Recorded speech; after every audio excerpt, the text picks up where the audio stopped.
नमस्कार, आप देख रहे हैं सुप्रभात बिहार और मैं हूं आपके साथ सुकन्या सिंह। सबसे पहले बात करेंगे गोपालगंज की, जहां बंगरा घाट महासेतु का सीएम नीतीश कुमार आज ऑनलाइन उद्घाटन करेंगे। लेकिन महासेतु का अप्रोच पथ करीब 50 मीटर के दायरे में ध्वस्त हो गया है, जिसे आनन फानन में ठीक करने की कोशिश की जा रही है। लेकिन स्थानीय लोग अप्रोच रोड की गुणवत्ता पर सवाल खड़े कर रहे हैं और पूरी स्थिति का जायजा लिया है संवाददाता मुकेश ने। गोपालगंज में जो बंगरा घाट महासेतु है और मुख्यमंत्री नीतीश कुमार को इस बंगरा घाट महासेतु का उद्घाटन करना है, लेकिन उद्घाटन करने से कुछ घंटे पहले ही आप देखेंगे कि ये जो अप्रोच पथ है बंगरा घाट महासेतु से करीब 4 से 5 किलोमीटर दूर ये अप्रोच पथ है जो पूरी तरह से जो ध्वस्त हो गया है। और बताया जा रहा है कि जो गंडक का जो जलस्तर लगातार बढ़ा था और जो बांध टूटा था उसके बाद से जो है अप्रोच पथ ये ध्वस्त हुआ है। और सबसे बड़ी बात है कि इस ध्वस्त अप्रोच पथ को आनन फानन में इसका जो रिपेयरिंग है वो करने का काम शुरू की गई है ताकि इसे मोटरेबल किया जा सके। और मुख्यमंत्री को इसको उद्घाटन करना है। उद्घाटन करने से पहले जो ये बंगरा घाट महासेतु है उसका जो अप्रोच पथ है ये जो ध्वस्त हुआ है, तो इसका जो ग्रामीण है वो लगातार आरोप लगा रहे थे कि घटिया जो है यहाँ पर निर्माण किया जा रहा है और जो सड़क जगह टूट रही है। लेकिन ये जो अप्रोच पथ ध्वस्त हुआ है तो इसके ध्वस्त होने के बाद भी मुख्यमंत्री को इसकी सूचना नहीं दी गई और अधिकारी जो है उनसे उद्घाटन करवाना चाह रहे हैं। ये जो जगह है वो छपरा का जो पानापुर है और पानापुर के पास सब जोड़ा है, वहीं पर ये जो अप्रोच पथ ध्वस्त हुआ है। और देखेंगे जो जेसीबी से जो यहाँ काम कराया जा रहा है और जो मजदूर हैं वो लगाए गए हैं।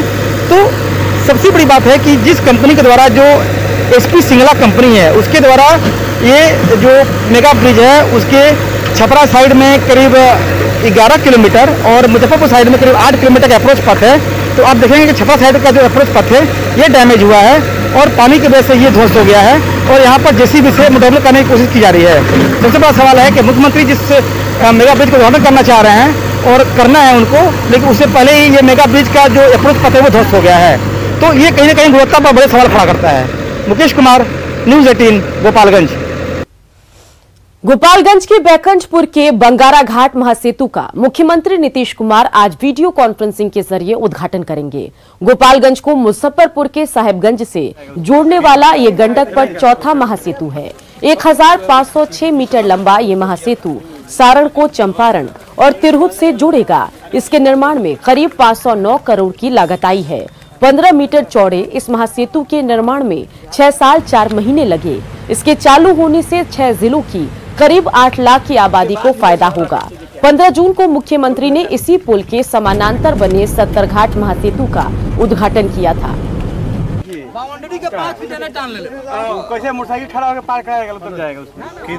चलिए बढ़ते आगे, रुक करते हैं अगली खबर का, जहां सुशांत केस में जांच का जिम्मा किसे मिलेगा इस पर अभी इंतजार करना होगा, क्योंकि सुप्रीम कोर्ट ने सुनवाई के बाद फैसला सुरक्षित रख लिया है और गुरुवार तक सभी पक्षों से लिखित जवाब की मांग की है।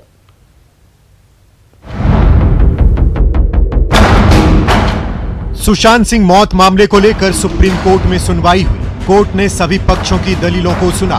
सुनवाई के दौरान रिया चक्रवर्ती के वकील श्याम दीवान ने सबसे पहले अपना पक्ष रखा। श्याम दीवान ने कहा कि पटना में दर्ज एफआईआर मुंबई ट्रांसफर हो, क्योंकि जब पटना में घटना हुई ही नहीं तो वहां एफआईआर क्यों। श्याम दीवान ने सवाल खड़ा किया कि 38 दिन की देरी से एफआईआर दर्ज करने का मतलब क्या है। वहीं आरोप लगाया कि पटना में राजनीतिक वजह से एफआईआर दर्ज की गई और राजनीतिक फायदे के लिए मामले को तूल दिया जा रहा है। श्याम दीवान ने कहा कि मुंबई पुलिस इस मामले की ठीक तरीके से जांच कर रही है और इस मामले में हो रही मीडिया ट्रायल पर रोक लगानी चाहिए।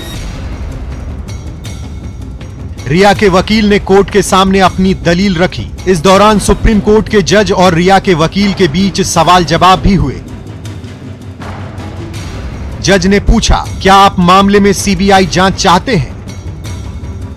रिया के वकील ने कहा, हम निष्पक्ष जांच चाहते हैं, लेकिन बिहार में एफआईआर दर्ज होने पर कोर्ट विचार करे। फिर जज ने पूछा, आपकी याचिका में ही सीबीआई जांच की बात है, क्या आप चाहते हैं कि सीबीआई इस मामले की जांच करे? जवाब में रिया के वकील ने कहा, हम चाहते हैं सही एजेंसी जांच करे। सुनवाई के दौरान सुप्रीम कोर्ट में सुशांत सिंह राजपूत के पिता के वकील विकास सिंह ने भी अपनी दलील रखी। विकास सिंह ने कहा, आसाराम केस की पीड़िता राजस्थान से थी, फिर भी मामला दिल्ली में दर्ज हुआ और मुंबई पुलिस की जांच पर उन्हें भरोसा नहीं है। विकास सिंह ने कहा कि मीडिया रिपोर्ट में महाराष्ट्र के सीएम के बेटे का नाम आया है, इस पर भी विचार करने की जरूरत है और अगर जांच में देरी होगी तो सबूत नष्ट होंगे। विकास सिंह ने कई सवाल भी खड़े किए।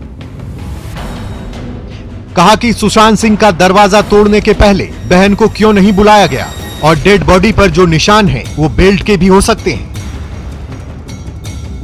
विकास सिंह ने रिया चक्रवर्ती पर भी आरोप लगाया कि उसने घटना के बाद सुशांत सिंह के पिता से बात नहीं की और सुशांत को उनके परिवार से दूर कर रही थी।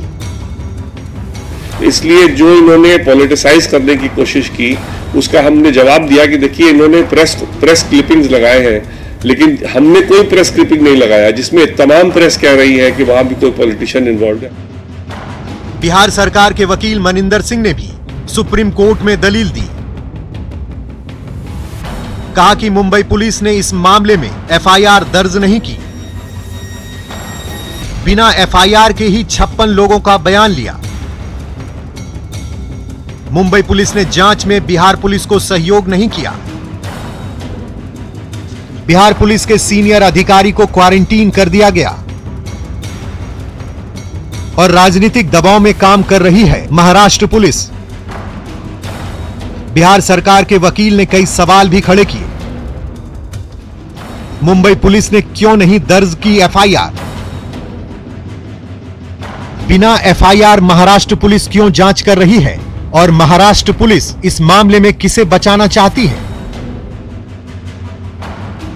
सुशांत सिंह राजपूत के पिता के वकील और बिहार सरकार के वकील की दलील के बाद बारी आई महाराष्ट्र सरकार के वकील अभिषेक मनु सिंघवी की। अभिषेक मनु सिंघवी ने कहा, बिहार पुलिस को जांच का अधिकार नहीं है। क्या शिकायतकर्ता की सुविधा के लिए कहीं भी केस दर्ज होगा? अभिषेक मनु सिंघवी ने कहा कि ट्रांसफर याचिका को जानबूझकर सनसनीखेज बनाया जा रहा है। सबसे आखिर में सॉलिसिटर जनरल तुषार मेहता ने अपना पक्ष रखा। तुषार मेहता की दलील थी कि महाराष्ट्र सरकार के हलफनामे में सही जानकारी नहीं,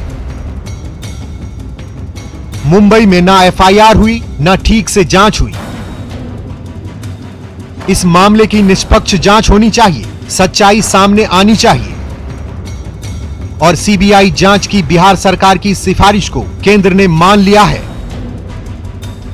सुप्रीम कोर्ट में सुनवाई के दौरान कानूनी लड़ाई के साथ साथ राजनीतिक लड़ाई भी देखने को मिली। हालांकि कोर्ट ने दलील को सुनने के बाद फैसला सुरक्षित रखते हुए सभी पक्षों से गुरुवार तक अपना जवाब दाखिल करने को कहा है।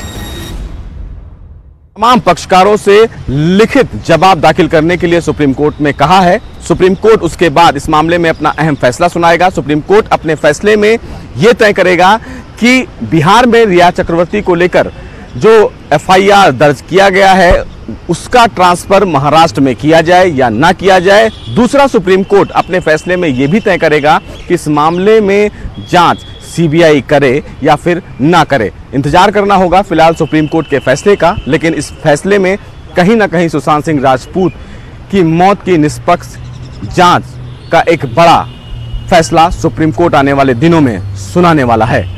कैमरामैन जगदीश गौतम के साथ सुशील पांडे, न्यूज़ 18 दिल्ली। सुशांत सिंह राजपूत के चचेरे भाई और बीजेपी विधायक नीरज कुमार सिंह बबलू ने शिवसेना के राज्यसभा सांसद संजय राउत को वकालतन नोटिस भेजा है और 48 घंटे के भीतर अपने बयान पर खेद प्रकट करने को कहा है। नीरज कुमार सिंह के वकील ने कहा कि अगर 48 घंटे के भीतर अपने बयान को लेकर संजय राउत खेद प्रकट नहीं करते हैं तो कोर्ट में मुकदमा दाखिल किया जाएगा। राजनीतिक दबाव में या किसी अन्य के बहकावे में अगर उन्होंने कुछ अनर्गल बयान दे दिया है या कोई ऐसा असत्य भाषण किया है तो उसके लिए उन्हें मौका है कि अविलंब 48 घंटे के अंदर में उस पर खेद प्रकट करें, क्षमा मांगे, तो हम लोग आगे की कार्रवाई नहीं करेंगे। भूल सबसे होती है, इसलिए हम लोगों ने पहले वकालतन नोटिस उन्हें भेजा है। चलिए अब बात करते हैं जल से जिंदगी की जंग की।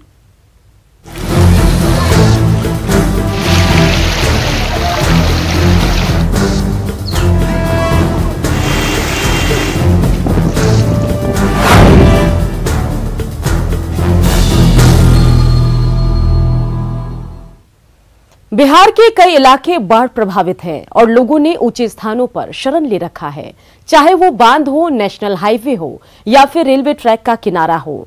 बाढ़ के विस्थापितों तक सरकार मदद पहुंचाने की कोशिश कर रही है, लेकिन क्या सभी बाढ़ पीड़ितों तक राहत पहुंच पा रही है?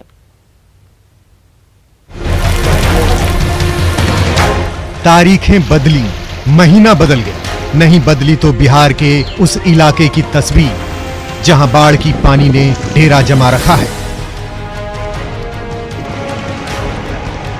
समस्तीपुर में बूढ़ी गंडक को छोड़ बाकी नदियां उफान पर हैं। बाढ़ की वजह से 7 प्रखंडों के 42 पंचायत प्रभावित हैं, जिनमें 18 पंचायतों की स्थिति बहुत खराब है। बाढ़ प्रभावित इलाके में प्रशासन की तरफ से 188 नाव और 7 बोट चलाई जा रही है। राहत बचाव का दावा किया जा रहा है, लेकिन विधान प्रखंड में वाटरवेज बांध पर शरण लिए लोगों तक राहत नहीं पहुंची। तो अभी तक कोई प्रशासनिक कोई ऐसा प्रशासन कोई ऐसा तो थारा है अखनी ना कोई देखे लागे तो थारा नहीं मिलदा कोई कुछ नहीं दल। दरभंगा के बाढ़ प्रभावित हनुमान नगर प्रखंड के हालात भी कमोबेश समस्तीपुर जैसे ही हैं। सड़क, घर, दुकान, मकान, मंदिर सब पानी पानी है। सिनवारा गांव के लोग अपने घरों को छोड़कर बांध पर शरण लिए हुए हैं। लोगों का आरोप है कि करीब 20 दिनों से वो लोग बांध पर हैं, लेकिन अब तक सरकारी मदद नहीं पहुंची। नहीं मिलल, नहीं मुखिया तरफ से कुछ मिलल, नहीं सरकार तरफ से कुछ मिलल। हम सब 1 महीना से रोड पर भूख के तक रह रहे हैं, न पन्नी का साधन है, न कुछ का साधन है। चंदा उसल के पन्नी लगाए हैं। धूप बरसात में यहाँ पर बाल बच्चा लेकर रह रहे, कोई सहायता करने वाला नहीं है। बाढ़ में अपना सब कुछ गवा चुके सीतामढ़ी के लोगों के सामने रोजी रोटी की समस्या आ खड़ी हुई है। रुन्नी सैदपुर में बाढ़ से विस्थापित लोग रेलवे ट्रैक के किनारे जिंदगी गुजार रहे हैं। यहाँ हर पल इनकी जिंदगी खतरे में है। यही नहीं, इन्हें पीने का पानी तक नहीं मिल रहा है। विस्थापितों का आरोप है कि किसी ने अभी तक उनकी समस्याओं पर ध्यान नहीं दिया है। देखते हैं तो यहाँ परेशानी ऐसा है, न खाने का ठीक है, न कोई ठीक है। पन्नी 2 बार कीना, दोनों बार में अंधार पर उड़िया दिया है, न कोई उपाय नहीं है। अब ये मधेपुरा की तस्वीर देख लीजिए। बाढ़ पीड़ितों तक सरकारी मदद नहीं पहुंच पाई तो लोगों ने जुगाड़ नाव के सहारे जिंदगी की नाव को खेना शुरू कर दिया। मतलब हालात हर जगह के एक से ही है। बाढ़ ने लोगों की जिंदगी को बेहाल कर रखा है। न्यूज़ 18 के लिए समस्तीपुर से मुकेश कुमार, दरभंगा से विपिन, सीतामढ़ी से राकेश की रिपोर्ट। चलिए अब बात करते हैं भागलपुर के नवगछिया की, जहां इस्माइलपुर में गंगा का पानी निचले इलाके में फैल गया, जिससे बाढ़ जैसे हालात हो गए हैं। कई गांवों में गंगा का पानी घुस गया है और जायजा लिया संवाददाता राहुल कुमार ठाकुर ने। नवगछिया में कोसी के बाद गंगा का कहर लगातार जारी है। भागलपुर के कहलगांव और नवगछिया के इस्माइलपुर इलाके में गंगा खतरे के निशान से ऊपर है और यही कारण है कि गंगा जो है वह अपना पानी का फैलाव धीरे धीरे जो है निचले इलाकों में कर रहा है और यहाँ का जो जनजीवन है वो काफ़ी प्रभावित हो चुका है। इस्माइलपुर प्रखंड का यह नारायणपुर डिम्हा गांव है, जहां आप देख सकते हैं कि गंगा का पानी किस तरह से जो है गांव में फैला हुआ है और यहां की लोगों की ज़िंदगी की जो रफ्तार है वो रफ्तार मानो थम सी गई है। लोगों को काफ़ी परेशानियों का सामना करना पड़ रहा है। लोगों का जो आम जनजीवन है वह कहीं ना कहीं प्रभावित हो गया। पानी में घिरे रहने के बावजूद जो है यहाँ के लोगों के लिए पीने का जो पानी है वह मैसर नहीं हो पा रहा है, जिसके कारण लोग काफ़ी जो है सहमे हुए हैं। जहाँ तक सरकारी दावों की बात करें, सरकारी पहल की बात करें तो जिला प्रशासन की ओर से तत्काल जो है इन लोगों को थोड़ी सी सूखा राशन जरूर मुहैया कराया गया, लेकिन वह नाकाफी है। लोगों के आवागमन का एकमात्र जरिया यहाँ नाव बना हुआ है। लोगों की जिंदगी थमी सी हुई है। कैमरामैन राजीव सिंह के साथ राहुल, नवगछिया। मुजफ्फरपुर के बाढ़ प्रभावित इलाकों में छात्रों का भविष्य अधर में लटका हुआ है। पहले कोरोना संकट से स्कूल बंद, अब अगर बात करें अब की स्थिति की तो बाढ़ के कारण छात्र कोचिंग भी नहीं जा पा रहे हैं और स्थिति का जायजा लिया है संवाददाता सुधीर ने। अभी हम पहुंचे हैं कांटी के मुस्तफ़ापुर पंचायत के सलेमपुर ढाब में। कुछ तस्वीरें हम आपको दिखाते हैं और ये तस्वीरें इन बच्चियों की हैं। क्यों दिखा रहे हैं जरा इसको समझिए कि पहले कोरोना ने इनके स्कूलों को बंद करा दिया और ये कोचिंग जा रही थी तो बाढ़ आ गया इस इलाके में। जरा दूसरी तरफ सहयोगी दिखाएंगे कि कितना पानी है इस इलाके में। और अभी हम लोग तटबंध पर खड़े हैं तो तटबंध पर खड़े होकर बात कर पा रहे हैं, अन्यथा पानी इतनी ज़्यादा है कि यहाँ के बच्चे अब कोचिंग भी नहीं जाते हैं। लॉकडाउन था, बाढ़ आ गया, इसीलिए बहुत दिक्कत है पढ़ाई में।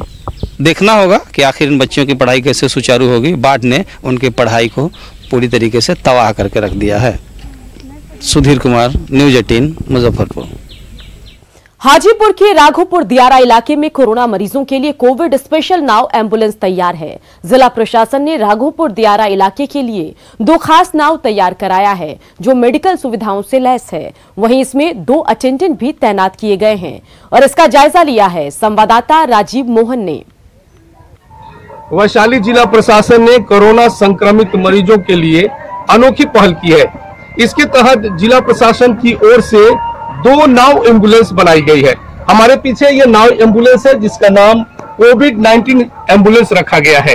इस तरह का 2 नाव जिला प्रशासन की ओर से बनाई गई है जो खासकर राघोपुर दियारा इलाके के कोरोना संक्रमित मरीजों के लिए है। चूंकि राघोपुर दियारा इलाके के कोरोना संक्रमित मरीजों के पटना ले जाने या इस पार बिदुपुर इलाज के लिए ले जाने के लिए काफी दिक्कतों का सामना करना पड़ रहा था, जिसके चलते जिला प्रशासन की ओर से यह कोविड-19 स्पेशल 2 नाव बनाई गई है। हम आपको अंदर की तस्वीर भी दिखाना चाहेंगे कि अंदर में ये कोविड-19 स्पेशल जो एम्बुलेंस है उसमें आप देख सकते हैं ये बेड है। इसके अलावे इसमें जरूरी दवाएं हैं। उसके अलावे उसमें ऑक्सीजन लगाई गई जो सबसे इंपॉर्टेंट चीज होता है। 2 अटेंडेंट हैं। तो इस तरह से ये जो कोविड-19 स्पेशल एम्बुलेंस है, नाव एम्बुलेंस है, वो बहुत ही अहम है खास करके कोरोना संक्रमित मरीजों के लिए। और ये कह सकते हैं कि ये जो राघोपुर दियारा इलाके के रहने वाले जो कोरोना संक्रमित मरीज पाए जा रहे थे उनके लिए एक तरह से ये नाव एम्बुलेंस वरदान की तरह है। राजीव मोहन, न्यूज़ 18, हाजीपुर। इसी के साथ इस बुलेटिन में इतना ही, लेकिन देश दुनिया की तमाम खबरों के लिए आप देखते रहिए न्यूज़ 18 बिहार झारखंड।